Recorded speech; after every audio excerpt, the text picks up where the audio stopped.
Rare items from the film The Wizard of Oz are hitting the auction block. The family of actor Ray Bolger, who portrayed the Scarecrow in the movie, are selling two printed music scores from the classic Over the Rainbow and If I Only Had a Brain. They are virtually unheard of in any kind of private collection, said David, the owner of Lionheart Autographs. These are two printed music scores from the film The Wizard of Oz. It includes the classic Over the Rainbow and If I Only Had a Brain. They were formerly in the possession of Ray Bolger, who played the Scarecrow in The Wizard of Oz. They're very rare. They come to me from the niece of Ray Bolger, and they are virtually unheard of in any kind of in any kind of private collection. There are a few of these copies known in public institutions, he added. There are a few of these copies known in public institutions like Yale, the Library of Congress, UCLA. They have copies.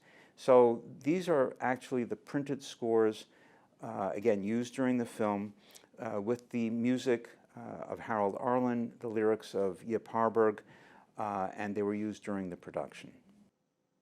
The estimate of I Only Had a Brain is $6,000 to $8,000, and the estimate for Over the Rainbow is $12,000 to $15,000. It's huge. They're artifacts. They're like holy relics for collectors because everybody knows about The Wizard of Oz. It's one of the most popular movies ever made, and the song Over the Rainbow was voted by several organizations as the most famous movie song of the 20th century. So it's in everybody's psyche. The estimates for the If I Only Had a Brain is 6,000 to 8,000, and the estimate for the Over the Rainbow is 12,000 to 15,000. Also from the Bolger are two neckties, a diamond watch and tap shoes, not used in the film, but nevertheless a pair that he performed in. He had an interesting habit that he only wore cotton socks when he was doing his performances, and he only wore them once. And one of the most interesting items is a watch that belonged to Ray Bolger. It's a Gruen 17-jewel white gold watch with 5 diamonds. It was presented to him by the Sahara Hotel in Las Vegas in 1952 on opening night of their show and of their hotel, where he was the lead act. And there is a pair of his tap shoes, not used in the film, but nevertheless a pair that he performed in. He had an interesting habit that he only wore cotton socks when he was doing his performances, and he only wore them once. This is the company's 19th online auction to invaluable.com and will also feature a letter from Jackie Kennedy, an essay written by a teenager Leonard Bernstein, and a British royal family card. This is a holiday card from 1980 issued by British royal family. So behind me is a what's called a 3-language ship's paper signed by President George Washington and his Secretary of State Timothy Pickering.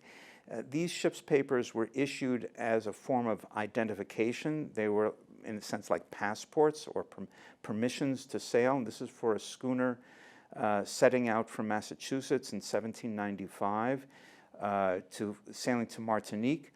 This is a letter typewritten and signed by David Ben-Gurion, Israel's first prime minister who declared Israel a state in 1948, and it is written while he was prime minister in 1956.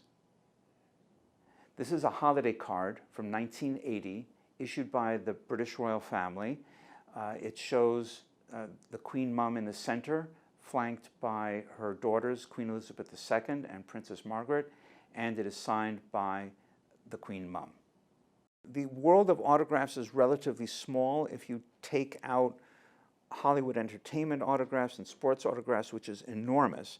But the world for historical autographs, by which I mean music, art, history, literature, and science, is quite small, and those collectors, serious collectors, are very avid collectors of that kind of material.